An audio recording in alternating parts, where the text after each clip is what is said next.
So the last keynote before the small talk, the crosstalk, we're gonna welcome Ana Arriola-Kanada, the executive director of IDEO Tokyo.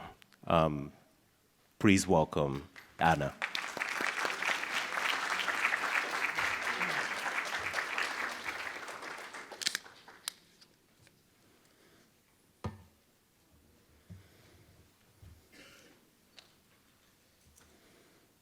Thinking about the near future. Just a few months ago, a movie was released, soon to be making its way to Europe and here in Japan. That movie is called The Creator. Within this movie is one possibility, one future outlook of what our planet, humanity, and the future of artificial intelligence might look like. What does this mean for humanity? What does this mean to be coexisting with what this future possibility may manifest itself? It's something for us to explore. Most recently, another movie was released, Dune, the second part to be coming out very soon. And in this original text, the beginning of where humanity in the galaxy finds itself with artificial intelligence is at war with what they call the Butlerian Jihad, as Frank Herbert's writing states it. This is also another aspect of what our future might look like. Artificial general intelligence. AGI, also known as strong AI, is full AI. It's the closest envisioning and implementation to human-level AI or general intelligence can be expressed. This vision was the creation of one of my former colleagues at Meta AI Research, Dr. Yann LeCun. Now, as you saw previously in the slides from the movie The Creator, that intelligent AI, that humanistic AI, is a manifestation of AGI. This is very important to both the future academics, design community, and population who will be manifesting and willing elements, objects, and experiences into our world to really wrap your head around. Sam Altman, who founded OpenAI, many are saying now today is quite possibly the Oppenheimer of our time. Sam Altman recently stated that a misaligned superintelligent AGI could cause grievous harm to the world, an autocratic regime with a decisive superintelligence. Also recently, Dr. Yann LeCun, who has now moved us one step closer to human-level intelligence with his AGI, released a paper recently, IJEPA model, published just this past June at CVPR 2023 conference. All of this is happening in front of all of us.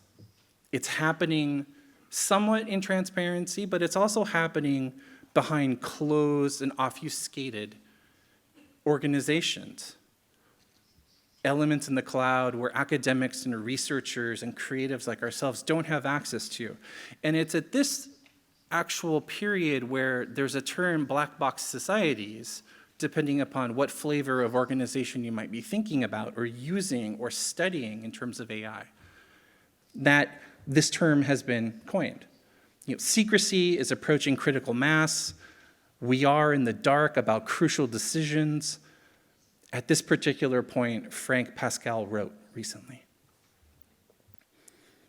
A rallying call from the godfather of artificial general intelligence, Dr. Jan LeCun, recently stated across many social networks, it is now for the silent majority of AI scientists, engineers, researchers, and designers that are impacting the user-human experience with AI to make their voices heard, to let the world know that you do not believe in an AI extinction scenario, that you believe we have agency in making AI powerful, reliable, and safe, and that those individuals need to express that the best way to do this is through open source AI platforms.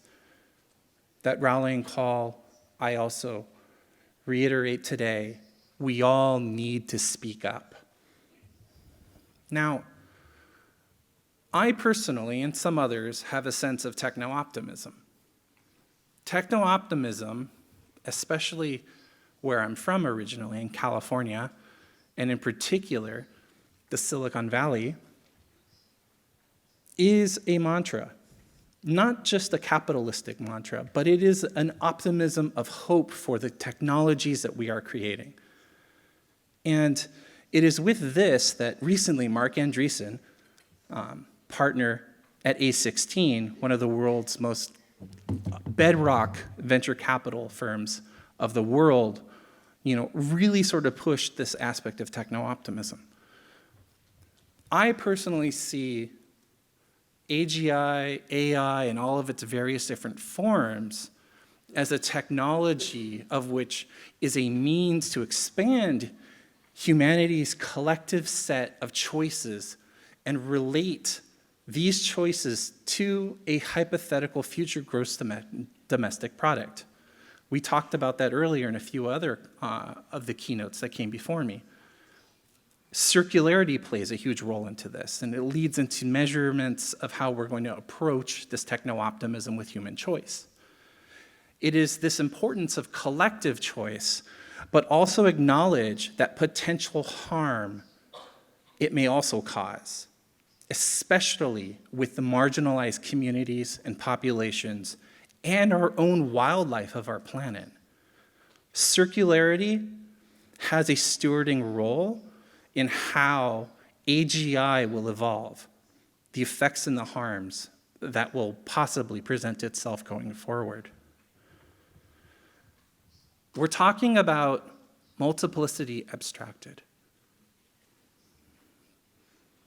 Now, how might we create a vision and a roadmap for our future academics, our future creative leaders, our future new graduates that are going to be entering this field, of which they absolutely must use in every discipline, regardless if it's physical form or digital form, AI.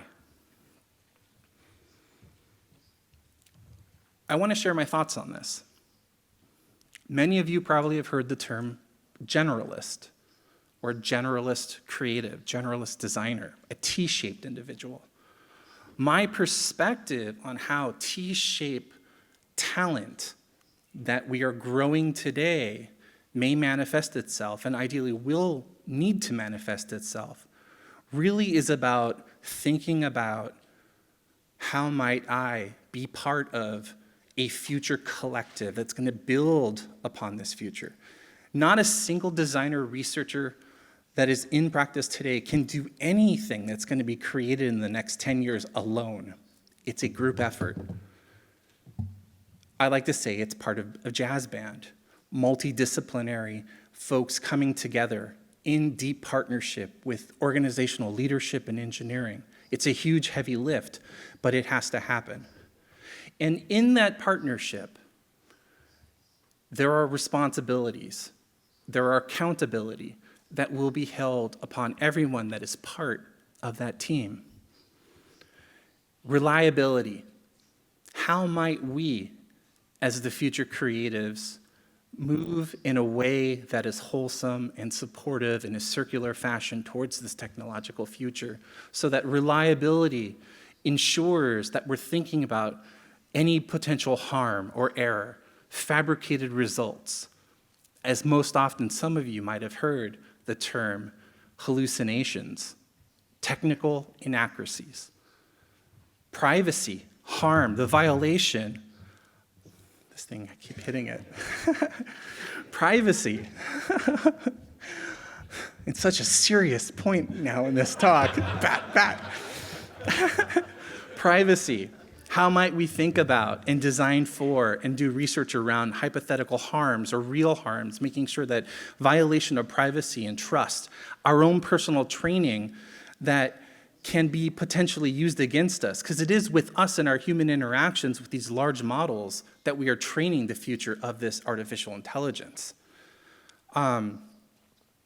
Explainability, making sure that that harm is mitigated by ensuring that loss of control, explainability, really is thought through, and that what is actually displayed on screen or spoken ambiently as you interact with these future protocols, that it is true, that it does not cause harm, especially in the most important aspects of citizenship, healthcare, and democracy. Intelligent property, how are these models being trained? That's a huge topic of discussion. I'm sure many of you have had leading up to this conference and will continue to have today and throughout the rest of your journey as you return home to your respective parts of the world. Where is this stuff being trained? Who allowed it to be trained in that way? And there are mitigations that are coming out now, little tiny micro tags you can put it into your content to make sure that when the various different platforms that are coming from the major companies, they will skip over or not train on your own data. Because at the end of the day, that IP belongs to you, and it belongs to the clients of which you've worked for. Security, making sure that if we think about cybersecurity and cyber warfare, that security breaches are mitigated, and that especially with AGI and generative AI, attacks might be coming from new ways that we haven't even thought about.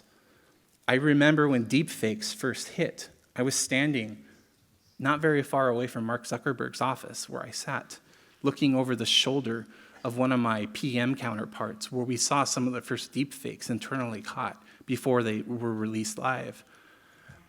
I mean, it's evolving, and we have to always be ahead of that. And that's why we have special groups inside of organizations called red teams that are offensively, proactively going after these new harms and threats. Confidentiality, making sure that anything that is trained is, again, with your permission.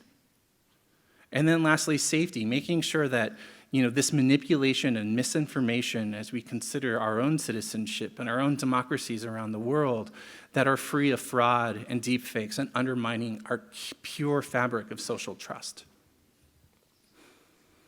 These are things all of you here in this room need to think about. These are things that you need to teach. These are things that every designer needs to understand and be aware and start learning. It's daunting. On top of that, you need to be thinking about other sciences. It's not just about form and fluidity and typography and color theory. It's about psychology, computer science, the maths, physics, engineering, biology, and most importantly, liberal arts. Because how you interact with AI today is through written text. And very soon it will be through spoken word. And if you're not proficient at well articulation, you may accidentally cause harm. But that's not all.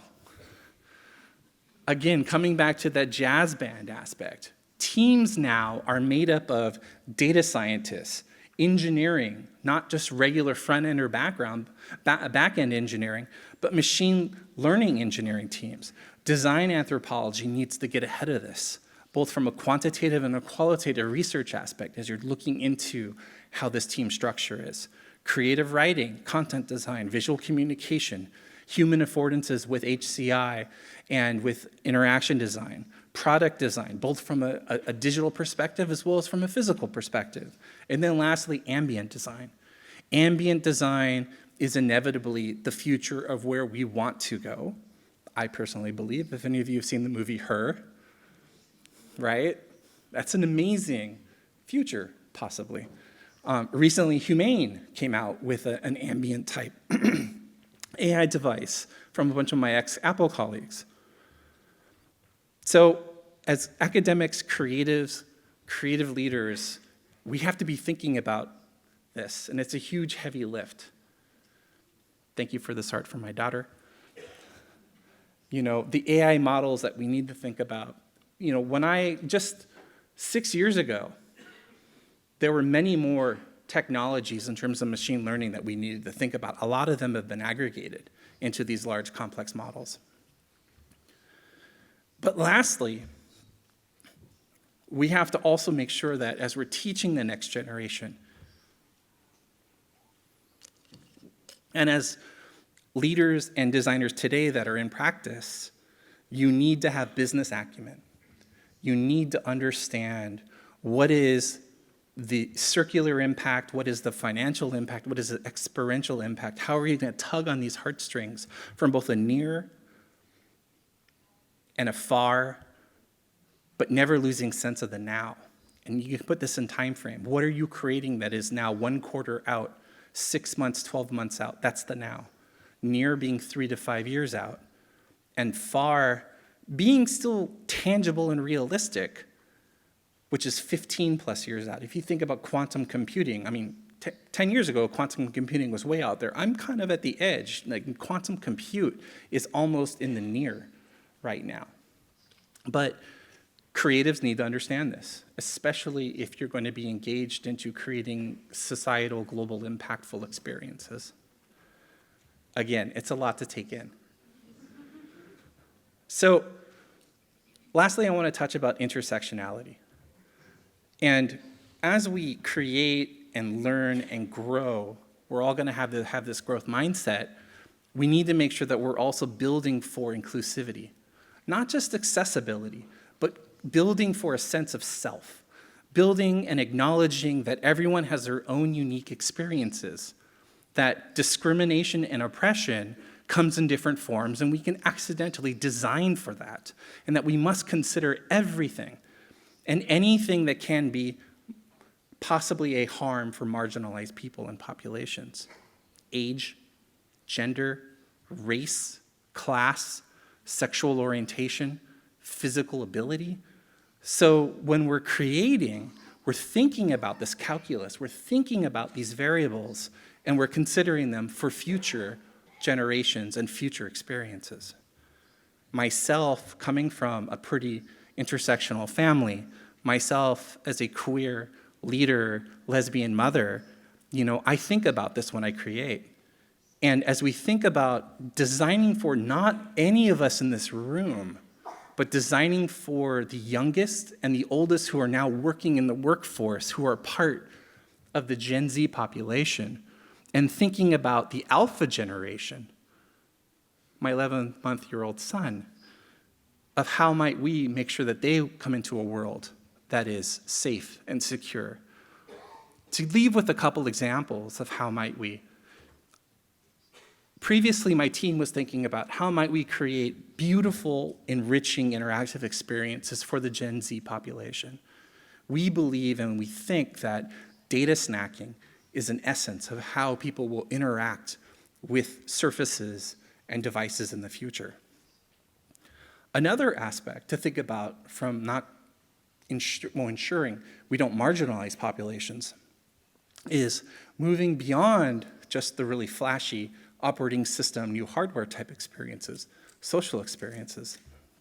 But we think about and we design for the frontline workers, people who are in the field, who may have only a mobile phone, who may only have a laptop, or who could possibly be empowered with a mixed reality headset device as well. And how do we make sure that they will continue to be thought of and grow with these solutions that we're designing? And then lastly, ethnography. Getting into the field, putting into citizens' hands the devices and the experiences that we're creating is so important. And I encourage all of you to do that. I know a lot of people with access and means, it costs a lot of money to send people around the world to test out your creations. but ethnography, taking it from a sense of ubiity, deep hyperlocal context, is something that all of us are going to need to ensure we're delivering in our practice. So I want to leave you with some frameworks. These are frameworks that you can follow up with. There's many frameworks, but I want to leave you with one personal one that I truly trust and believe. And as you learn yourselves, as you teach, and as others learn about artificial intelligence, the partnership on AI has a wonderful framework, which is put together with many companies, Apple, Microsoft in particular, Google. And it is with these frameworks, of which I was part of at Microsoft, one of the original founding members of the Office of Responsible AI, we really take into consideration these elements. And you can read more about this if you go to Microsoft's site, if you go to the Partnership on AI, and you can read a little bit more about this. AI since 1955 has come a very long way of where we find ourselves, not only having to know, but also having to execute and practice in our creative professions. And I want to leave you all with a couple short videos that will inspire hope of where AI, Gen AI, will be heading. And I want to say thank you to Jowdy, who I think is in the audience, who is a recent graduate of RCA in London. And I collaborated with her to bring her work into this presentation because I was so inspired by seeing it, and I wanted to share it all with you here today. So please enjoy.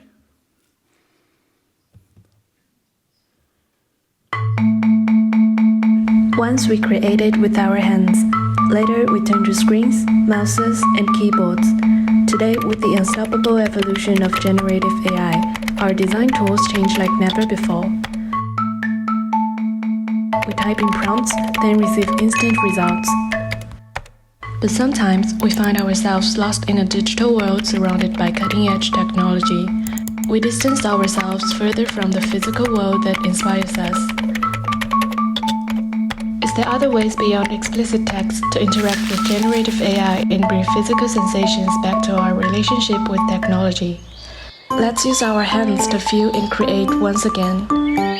PromptTech is an exploratory kit that discovers intuitive ways to communicate with AI through physical sensations. By combining different interactive models, you can find the language that best suits you.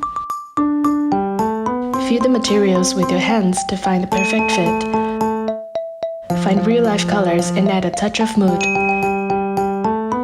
Let your creativity flow as you freely craft your ideas.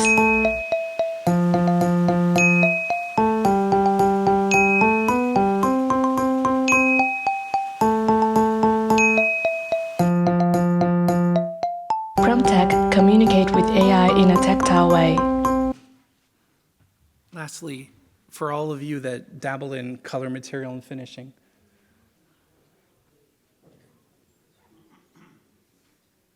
imagine using this methodology in transportation and form design. So Jowdy is here amongst all of us today. I hope that any of you that are here locally, from Sony, Mazda, Toyota, Honda, Nissan, please seek her out. She's going to be moving to Japan, and she's an amazing human. On that note, I hope you all enjoyed my perspective, my personal point of view on multiplicity abstracted. If any of you need to follow up with me or get in contact with me, here are my contact details on X, aka Twitter, Threads, and Instagram. And from all of us here in Japan, welcome. And I look forward to talking with you all soon. Thank you. Thank you for your time.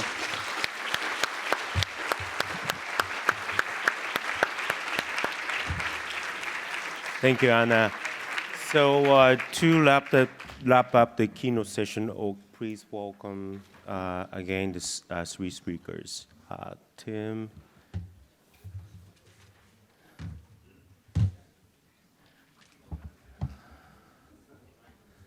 Marian,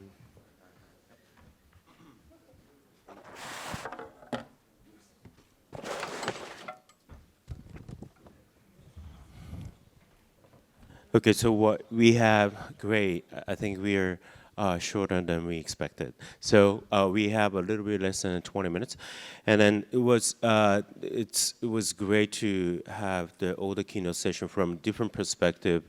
Well, we have 4 divided session afterwards: humanity, planet, technology, and policy.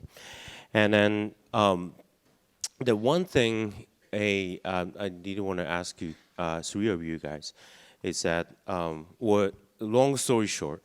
Because I don't want to touch just the surface. I think we've been talking about the sustainability ecosystem, all the circular economy, using a technology.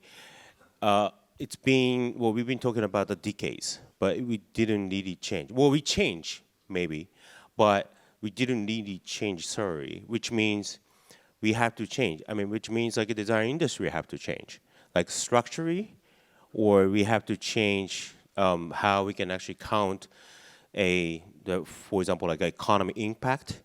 Or we start talking about like social impact. We can evaluate the value of the company, for example. But why didn't change? Like, do you have any words for the design industry?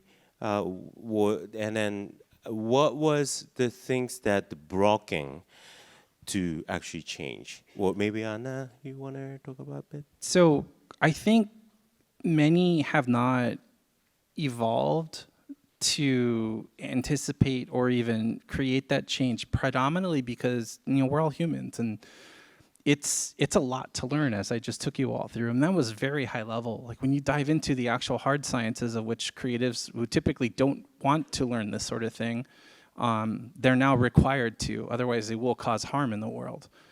And I just think that part of the educational and the mentorship that has to happen as leaders and academics is to ensure that they feel okay with making mistakes. We're all human. To fail is wonderful. To learn from that failure is most important. Right. And to also have a growth mindset. That is my perspective. Okay. Well, it's interesting to hear that opinion. Well, I remember back in beginning of the 2000-ish, 21st century, there was actually the word creative class, which I think Richard Florida mentioned in the book.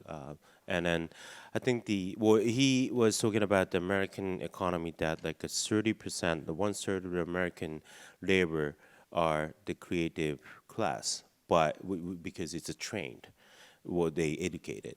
But other than that, like 70% or more, it's not. Which for me, right now, maybe like a definition of a creativity or design is it's different. Because, for example, raising the kids can be creative, or caring about the elderly people is a creative, can be. And then, so I'm thinking about,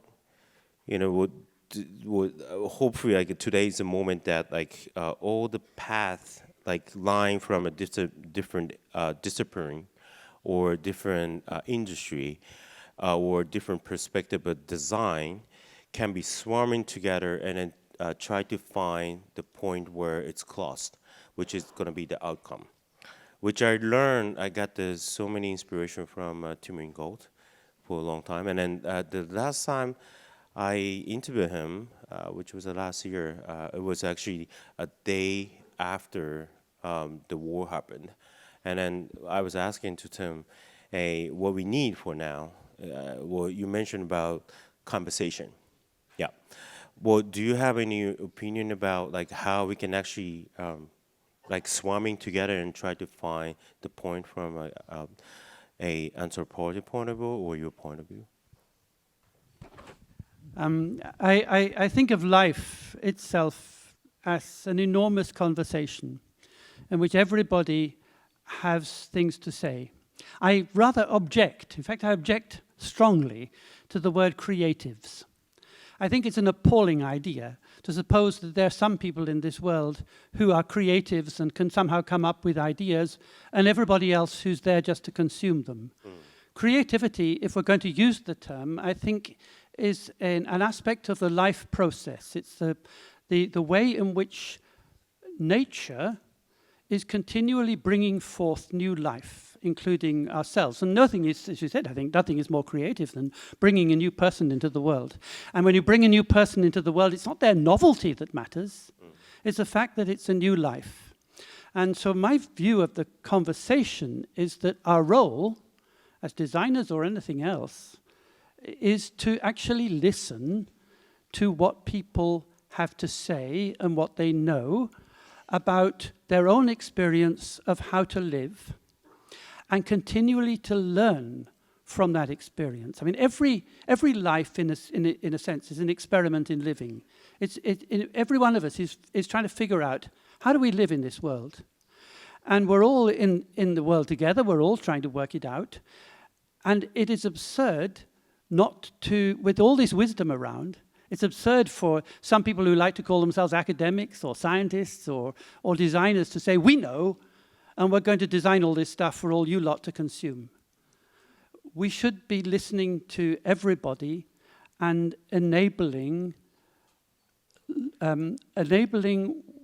ways to emerge which are tuned to the circumstances in which people live. And I have seen a lot of really good design happening along those lines, but I have not seen it coming from the large corporations that are driving artificial intelligence. And I do not think that is the right way for us to go into the future.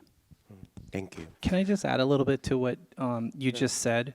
And that is, we talk about designers, and we talk about bringing these manifestations and making sure we're doing the research and we're listening and we're talking to people about what their needs are. Most importantly, we're listening to their needs, right? And there's something that I want to make sure everyone understands, is that if you're working with the client, if you're working with someone in the C-suite, you're going to want to make sure not only do you have qualitative and subjective feedback that you're hearing from them, but you have quantitative feedback. We're now in a world where quantitative data in design is as important as the concept and ideation itself. But please listen. Right. Do you have? Well, I think the importance of the listening.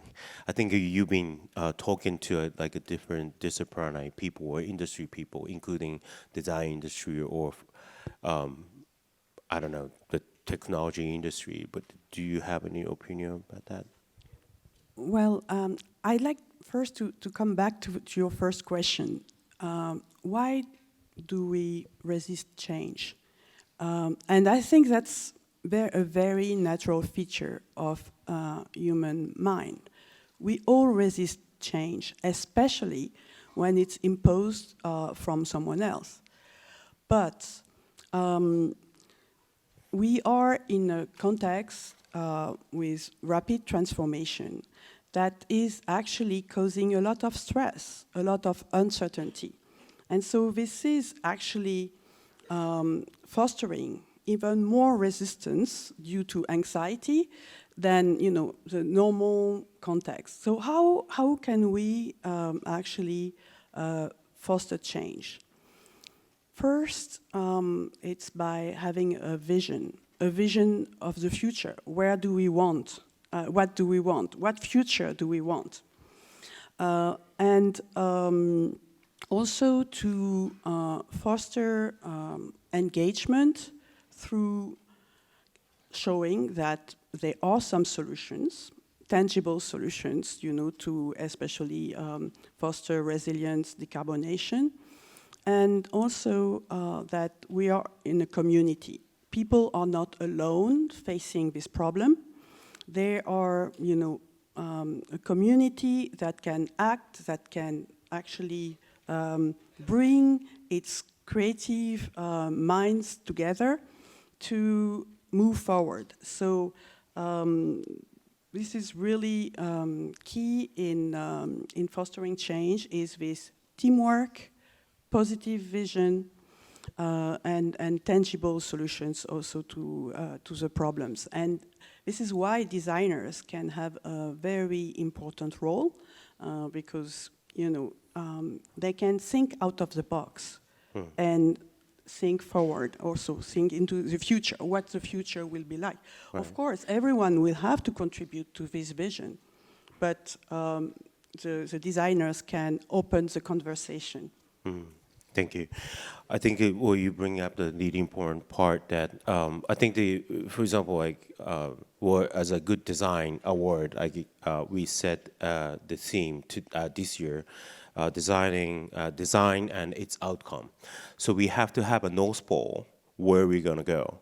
Even you're from I don't know, financial industry or in the car industry, energy industry, financial industry, we have to find outcome. I think the finding outcome is one of the big kind of mission of how the design industry should actually find. So I think that today is like as you mentioned, I think it's great. We have to make the great moment to actually change ourselves, like the perspective-wise. And then also there is another. Well, we have like a little bit less than 5 minutes. So the last question I'm thinking about is for example, like, we talk about the ecosystem and also like a cooperation, but I've been kind of questioning about the word human-centered or humanity-centered. Sorry about that, but there is actually the word in the beginning. Well, because human is like the one of the species in this world and then also like in this art. But we have to respect the other creatures, which means like as the team mentioned, like we have to listen to the words from like the trees or soils or fish or the waters.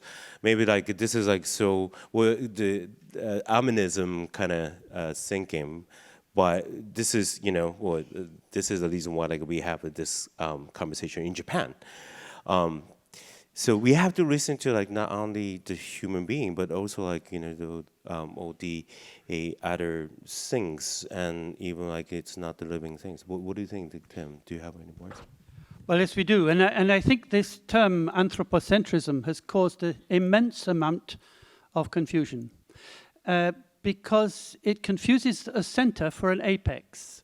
When people criticize what they call anthropocentrism, what they're criticizing, quite rightly, is an idea of humans being above, at the top of a pyramid, with the rest of the world at its feet. But in fact, geometrically, that is a view that takes humans out of the world. It's a displacing perspective that is equated with the rise of modern science. In medieval times, humans were in the center of the world. So we're calling, by this word anthropocentrism, something that actually involves the decentering of humans. And one of the unfortunate consequences of that is that the alternative, which is often presented as something like ecocentrism or biocentrism, gives no role for future humans to play in planetary flourishing. And that's why I'm arguing instead for a genuine anthropocentrism, one that would actually place humans at the heart of the world, from which they can then exercise their proper responsibilities towards all other creatures that inhabit that planet with us. And the problem is precisely that we have lost that kind of anthropocentric perspective.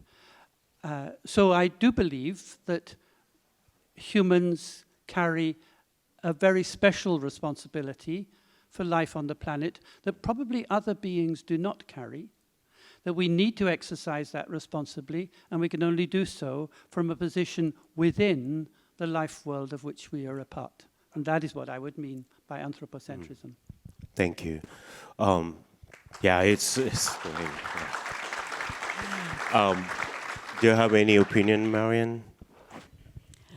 Yes, well, I can only agree with Tim, because we, as a human being, are part of nature. You know, nature is what sustains us.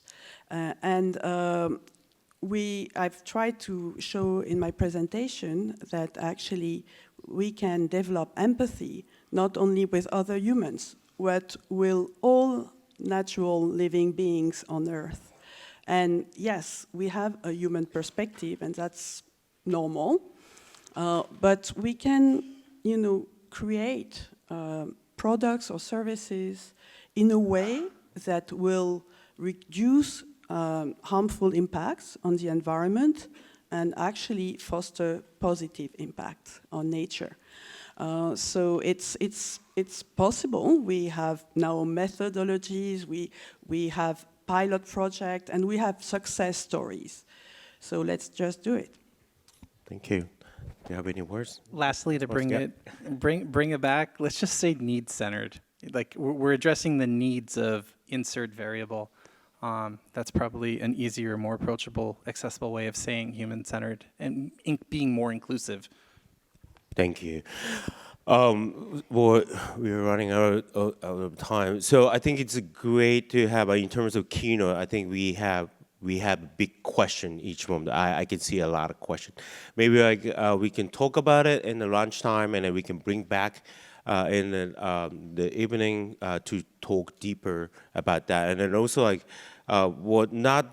today is hopefully, we have to think about this moment that we should utilize, not only just talk, but also we have to make the actions for the future. Well, please send big gratitude for the 3 keynote speakers. Okay. Thank you. Thank you very much.